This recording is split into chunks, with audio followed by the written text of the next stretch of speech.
Video शुरू होने से पहले मैं ये डिस्क्लेमर दे देता हूँ कि इस स्टोरी का जो टाइटल है इसी से मिलता जुलता एक पहले भी स्टोरी बनाया गया था, लेकिन उस स्टोरी और इस स्टोरी का कोई कनेक्शन नहीं है। वो एक अलग स्टोरी था, ये एक अलग स्टोरी है। बस आप लोगों को समझने में कोई तकलीफ ना हो इसलिए इसका 2 लिखा गया है। आज बहुत सालों बाद हम सारे कॉलेज के दोस्त एकत्रित हुए हैं। सब लोग अपनी ज़िंदगी के बारे में बात कर रहे हैं, अपने फैमिलीज़ के बारे में, काम के बारे में। अचानक बात चलते चलते मेरे ऊपर आया। मेरे एक करीबी दोस्त ने कहा कि मैं तो अपने काम के सिलसिले में बहुत सारे जगहों पे घूमता रहता हूँ, क्या मेरा एनकाउंटर कभी किसी भूत प्रेत से हुआ है? ये बात बस बोलने की देरी था। मैं एकदम थमसा गया।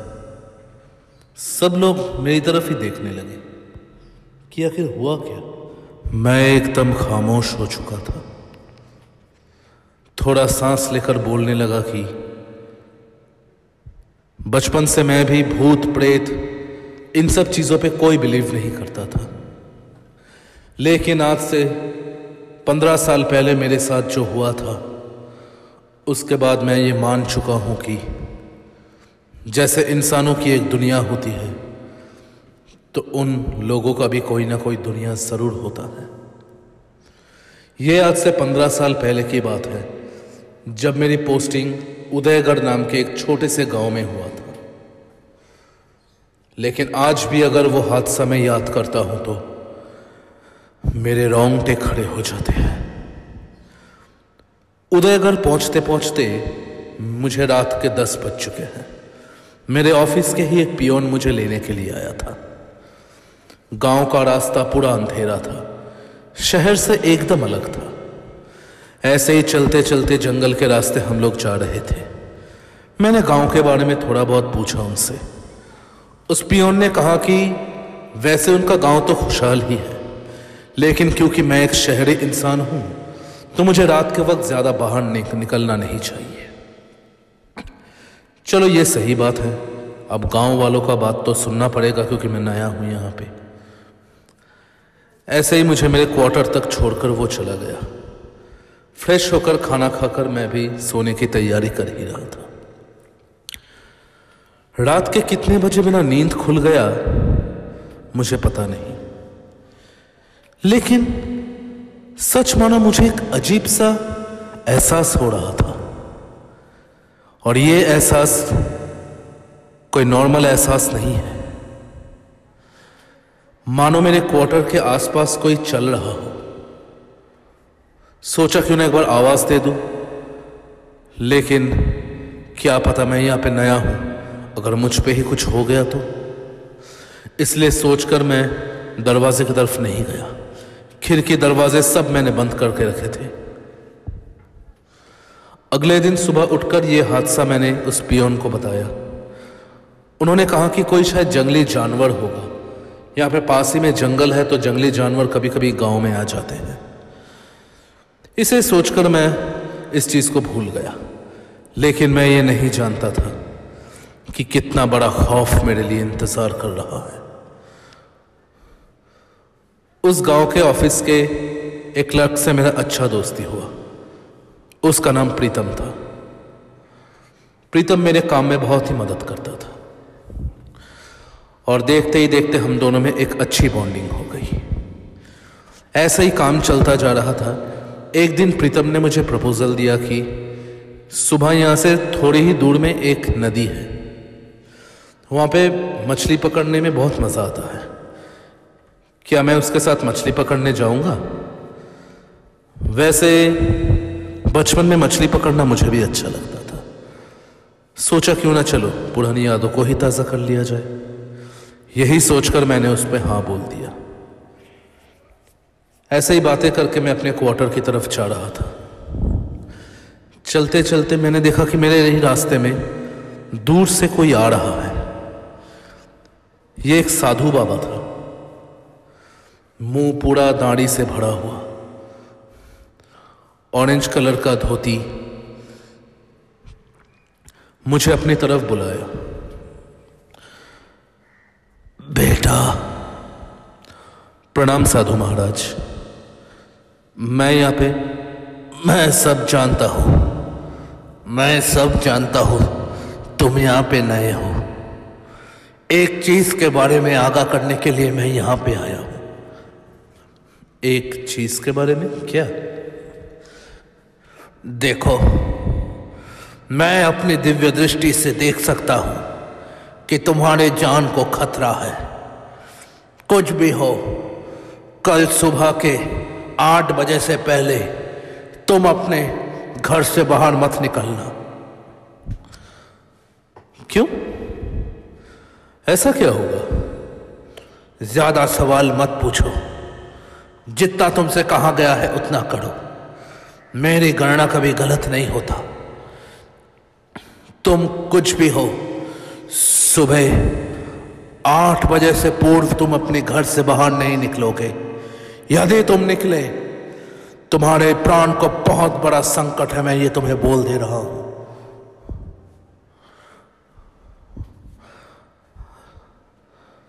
ये बातें मेरे दिमाग में मानो बैठ गया।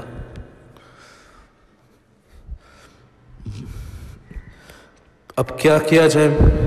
मैंने तो प्रीतम को प्रॉमिस किया है, लेकिन वो कहना क्या चाहती थी मुझे यही कुछ समझ में नहीं आया। क्या मैं एक बार पियन से बात करूं? नहीं, खामखा वो भी डर सकता है। क्या होगा? ये सब लोग फालतू बकवास करते हैं। उस दिन तक भी मैं यही मानता था। अगले दिन सुबह मैं वेट कर रहा था कब अलार्म कब बजेगा। अचानक मुझे दरवाजे पे एक दस्तक सुनाई दिया। रवि, रवि। अरे, इतना सुबह सुबह कहीं प्रीतम तो नहीं?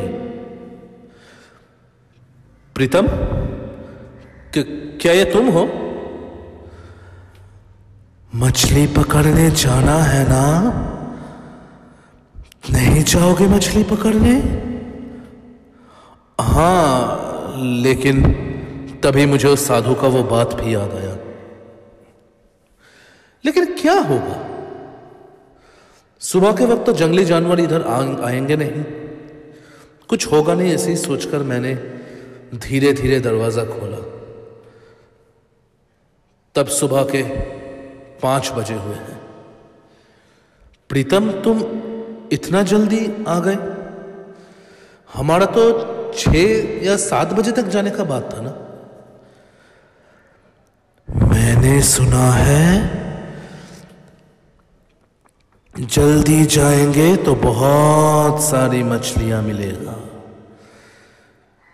क्या हुआ, तुम तैयार नहीं हो? नहीं, मैं तैयार हूं बस।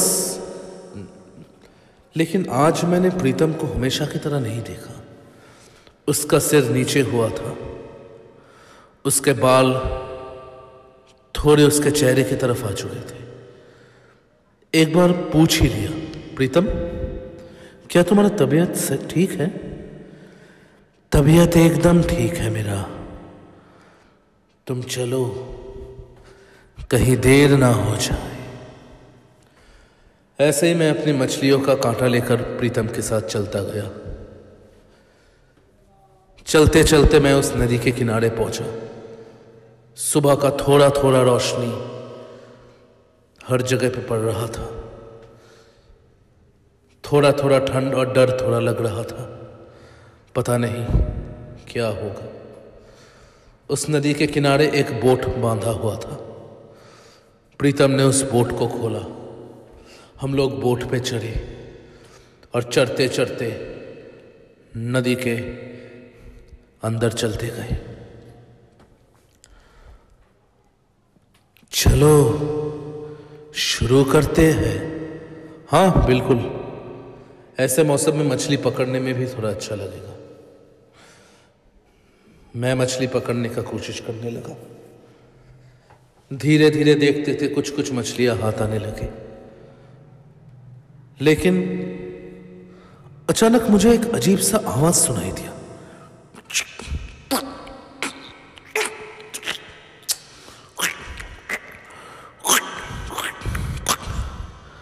ये कैसा आवाज है और मेरे पीछे से आ रहा है, मानो कोई कुछ चबा रहा हो। मैं पीछे मुड़ा और पीछे मुड़कर मैंने जो देखा उसके लिए मैं बिल्कुल भी तैयार नहीं था।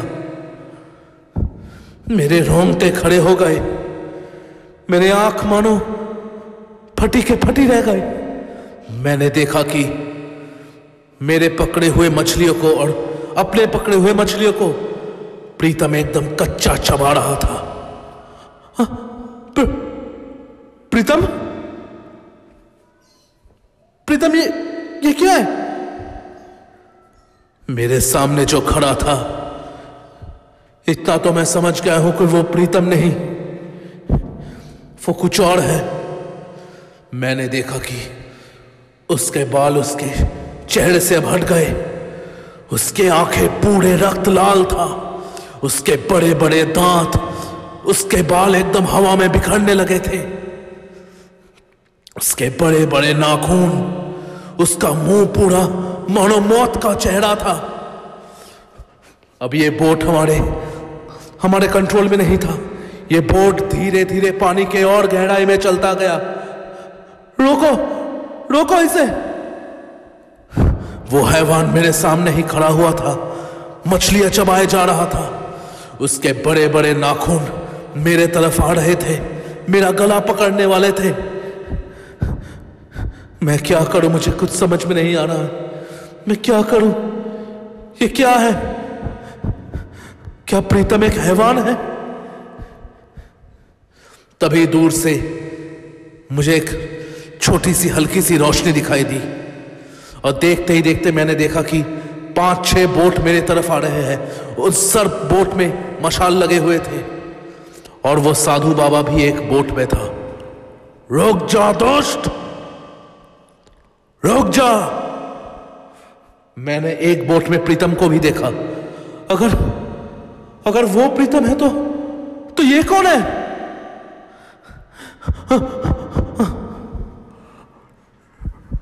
रवि, रवि, तुम बिल्कुल भी चिंता मत करो। सब गांव वालों ने अपने नाव से हमारे नाव को घेर लिया था और वो साधु महाराज अपने कमंडल से कुछ पानी निकालकर उस हैवान की तरफ जोर से छिड़काया। देखते ही देखते उस हैवान के सारे शरीर में आग लग गए और वो हमारे आंखों के सामने से भस्म हो गया।